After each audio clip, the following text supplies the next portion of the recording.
तो चलिए दोस्तों, आज के इस बेहद खास विश्लेषण में आपका स्वागत है।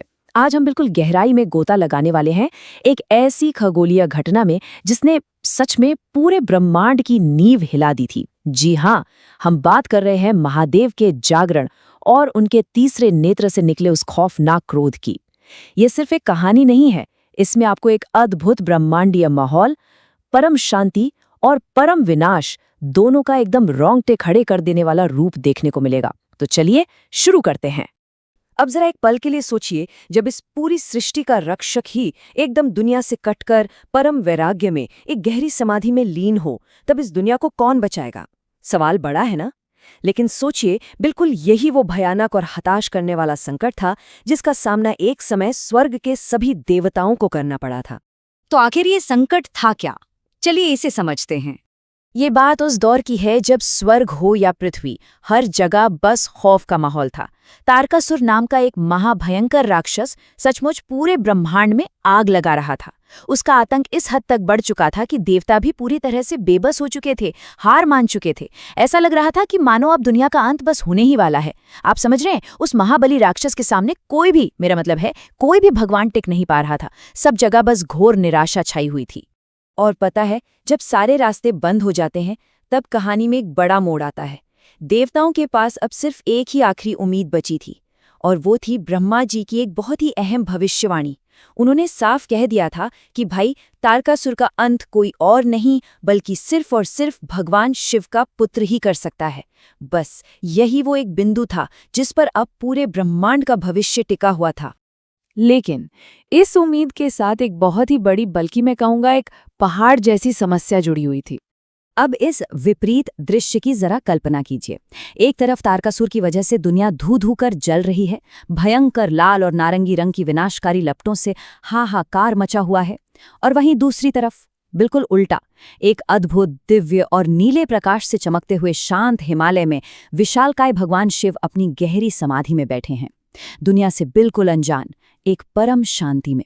वहीं उनके पास ही माता पार्वती भी घोर तपस्या में लीन है। मतलब आप सोचिए, ब्रह्मांड जल रहा है और महादेव एकदम शांत है। अब ऐसे में देवता क्या करते? उन्होंने एक बहुत ही हताश कदम उठाया।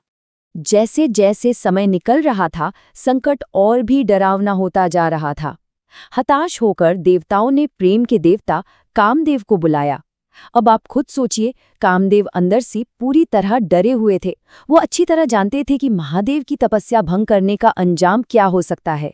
लेकिन इस पूरी सृष्टि को बचाने के लिए उन्होंने अपने डर को किनारे रखा और भगवान शिव की तपस्या तोड़ने के इस परम बलिदान के लिए अपना कदम आगे बढ़ा ही दिया। और अब हम कहानी के सबसे रोमांचक और सच कहूं तो सबसे खौफनाक हिस्से की तरफ बढ़ते हैं। कामदेव डर से कांप रहे थे। उन्होंने हिम्मत करके अपना पुष्प बाण उठाया और सीधा भगवान शिव पर छोड़ दिया। जैसे ही वो बाण महादेव को लगा, एक पल के लिए मानो पूरा ब्रह्मांड ही ठहर गया। विशालकाय भगवान शिव ने धीरे धीरे अपनी आंखें खोली। उस वक्त जो ऊर्जा पैदा हुई ना, उससे पूरी सृष्टि कांप उठी।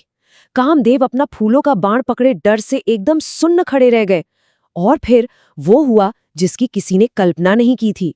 महादेव के मस्तक पर मौजूद वो भयंकर तीसरा नेत्र खुल गया। उनके मस्तक से एक धधकती हुई भयानक आग फूट पड़ी। उस प्रलयंकारी ज्वाला की तीव्रता इतनी ज्यादा थी कि बेचारे कामदेव, जो खौफ से वहीं जमे हुए खड़े थे, वो सिर्फ एक पल में, जी हाँ, पलक झपकते ही जलकर राख हो गए। शिव के उस प्रचंड क्रोध की आग ने उन्हें उसी पल भस्म कर दिया। इसके बाद जो हुआ वो था सन्नाटा, एकदम खौफनाक सन्नाटा। सभी देवता दहशत में आ गए। भगवान शिव के उस असीमित विनाशकारी क्रोध को देखकर हर किसी की सांसें अटक गई थीं। लेकिन दोस्तों, कहानी अभी बाकी थी।